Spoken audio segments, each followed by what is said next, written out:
In the previous video, we looked at Spark MLlib in a bit more detail. So here, let's actually take an example of how an end-to-end pipeline looks, and also in this context, explore the AutoML capabilities of train validation split.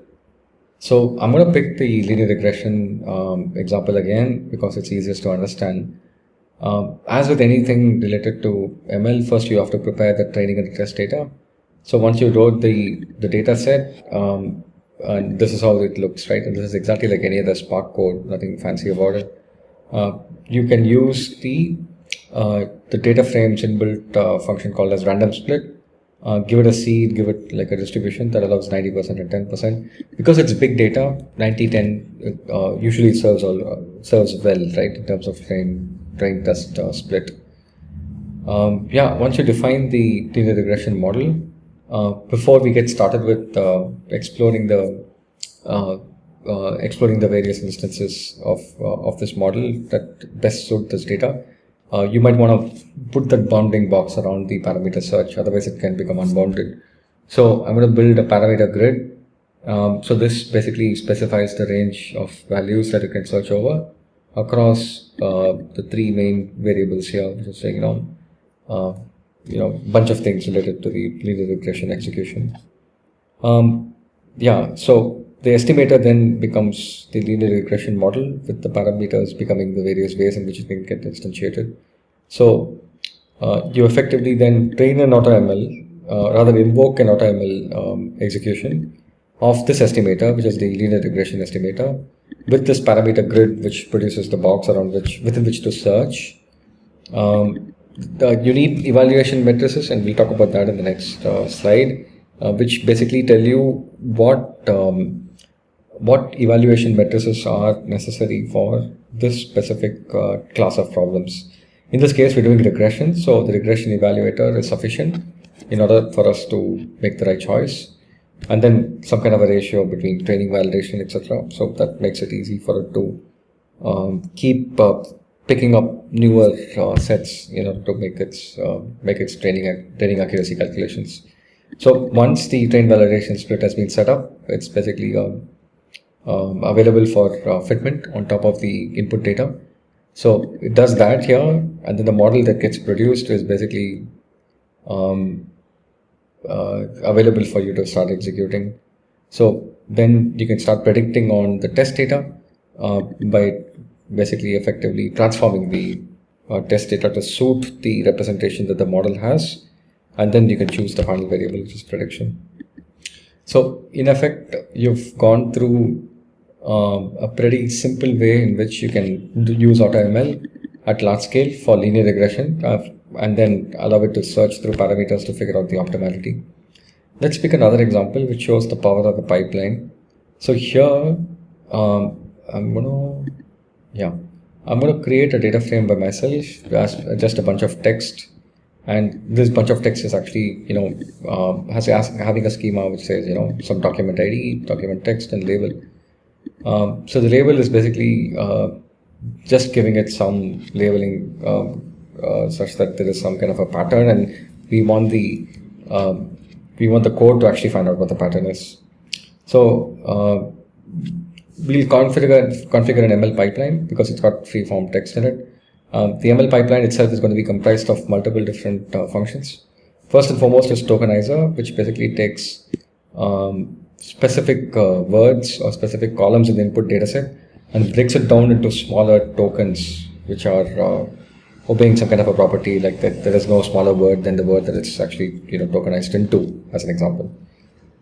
Then you have an hashing function. So the hashing function basically just hashes the we'll see an example of it. It just hashes the I think it's in this case the term frequency, so that you can quickly retrieve it. LR, logistic regression, yes. The pipeline basically combines all the three together, which is the tokenizer, the hashing, and the regression, which is finally applied. So once the cross validation, again, like similar with the train validation split, so you define the box around within which to search, and then you call the cross validator with these variables of what model, what grid to search over, what evaluation matrices we choose, And finally, the extent to which the cross-validation happens. In this case, it's twofold. Sometimes, in practice, it's threefold is the recommended value at the minimum. Yeah, okay. So now you have your cross-validation pipeline ready.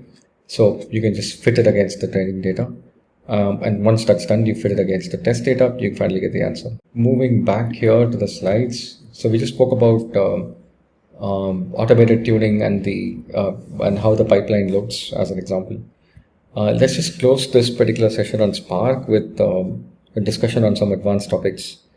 First and foremost, like you might have noticed by now, there are so many data science platforms in the world today.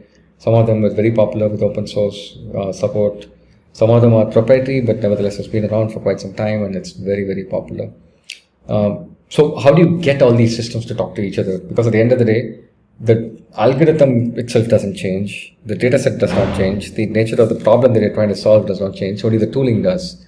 And that could be frustrating because you might find something very valuable in as an implementation in some other tool, but because you're not familiar with the language in that tool, you just want to be able to bring that benefit to your tool and the type of environment that you have.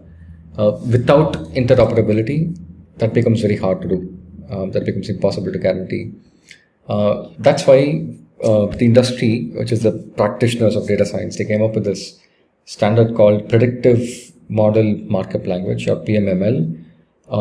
So like XML, like HTML, it's basically a markup language that allows for specifications of predictive models, such that anybody who has access to that specification and the instance that is being used of PMML can reverse engineer the model that's specifically required to be built out at their end. So it becomes a means of information exchange about models, which is quite conducive as opposed to just shipping code all the time. But the most important thing is it allows tools to actually talk to each other without having pre-built protocols or arrangements.